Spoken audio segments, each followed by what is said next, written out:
একদিন ভৃগু স্নান করতে যান। তখন এক রাক্ষস আশ্রমে এসে ভৃগু পত্নীকে দেখে মুগ্ধ হলো।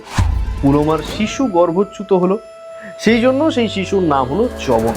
ভৃগু অন্যায়ভাবে একে গ্রহণ করেছেন, পুলমাকে হরণ করে নিয়ে চলে গেল।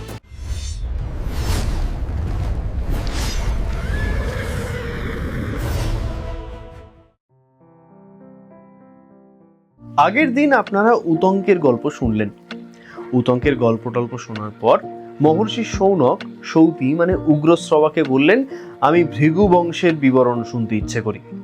গল্প শুনতে মানুষ বরাবর ভালোবাসে, ইনফ্যাক্ট গল্পকে বিশ্বাস করতেও ভালোবাসে।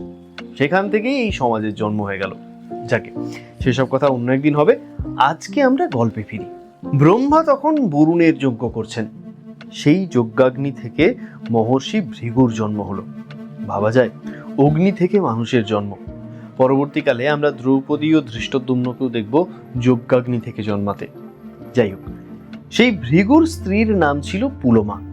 পুলমা তখন গর্ভবতী। একদিন ভৃগু স্নান করতে যান। তখন এক রাক্ষস আশ্রমে এসে ভৃগু পত্নীকে দেখে মুগ্ধ হলো। এই রাক্ষসের নামও আবার পুলমা। পূর্বে নাকি সে ভৃগুপত্নী পুলমাকে বিবাহ করতে চেয়েছিল, কিন্তু কন্যার পিতা ভৃগুকেই কন্যাদান করেন। সেই দুঃখ সর্বদাই সেই রাক্ষসের মনে ছিল। ভৃগুর হোমগৃহে প্রজ্বলিত অগ্নি দেখে রাক্ষস জিজ্ঞেস করলেন, অগ্নি, তুমি দেবগণের মুখ, সত্য বলো, এই পুলমা কার ভার্যা? এই সুন্দরীকে পূর্বে আমি ভার্যা রূপে বরণ করেছিলাম, কিন্তু ভৃগু অন্যায়ভাবে একে গ্রহণ করেছেন।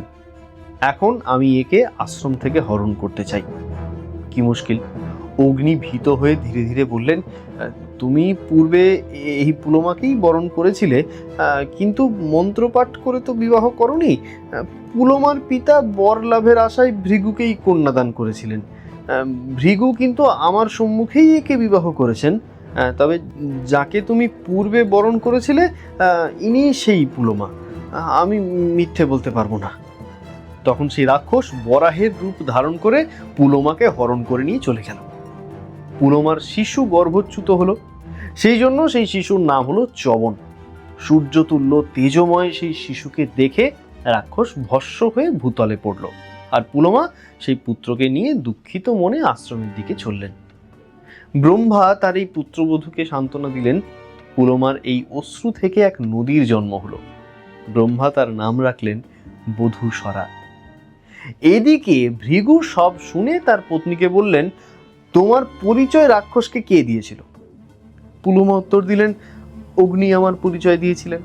তখন ভৃগু প্রচন্ড রেগে গিয়ে অগ্নিকে অভিশাপ দিলেন, তুমি সর্বভূক হবে। অগ্নি বললেন, তুমি কেন আমায় অভিশাপ দিলে? আমি ধর্মানুসারে রাক্ষসকে সত্যি কথাই বলেছি। তুমি ব্রাহ্মণ, আমার মাননীয়, সেই জন্য আমি প্রত্যভিশাপ দিলাম না। আমাকে যে আহুতি দেওয়া হয় তাতেই দেবগণ এবং পিতৃগণ তৃপ্ত হন, অতএব আমি সর্বভূক কি করে হব? অগ্নি তখন যজ্ঞ ক্রিয়া থেকে অন্তর্হিত হলেন।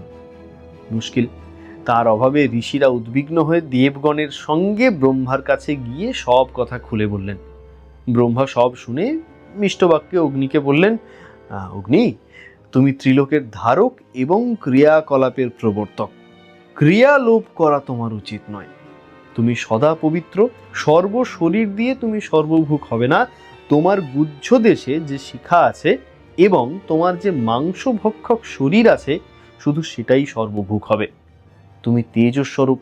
মহর্ষি ভৃগু যে শাপ দিয়েছেন তা সত্য করো, এবং তোমার মুখে যে আহুতি দেওয়া হবে তাই দেবগণের এবং নিজের ভাগ রূপে গ্রহণ করো। অগ্নি শান্ত হলেন এবং ঋষি ও দেবতারা নিশ্চিন্ত হলেন। এখানে ইন্টারেস্টিং হচ্ছে, অগ্নির যে মাংসভক্ষক শরীর আছে সেটা সর্বভূক হবে, মানে মাংস দেবতাদের কাছে অত্যন্ত গুরুত্বপূর্ণ খাবার সেই সময়। আজকের গল্প এই পর্যন্তই। দেখা হচ্ছে পরের এপিসোডে। ভালো থাকবেন, সুস্থ থাকবেন। এবং তিনি বিবর্ণা বিচেতন মানে এখানে অচেতন, এবং ভ্রষ্টা ভরণা অর্থাৎ পোশাক এলোমেলো হয়ে ছিন্নমূল কদলী মানে কাটা কলা গাছের মতো পড়ে গেলেন। তার বান্ধবীরা সঙ্গে সঙ্গে কান্নাকাটি শুরু করে দিলেন। কিন্তু মহাভারতকার জানাচ্ছেন, প্রমোদরা নাকি বিবর্ণা হয়ে আরও রমণীয় হয়ে উঠলেন।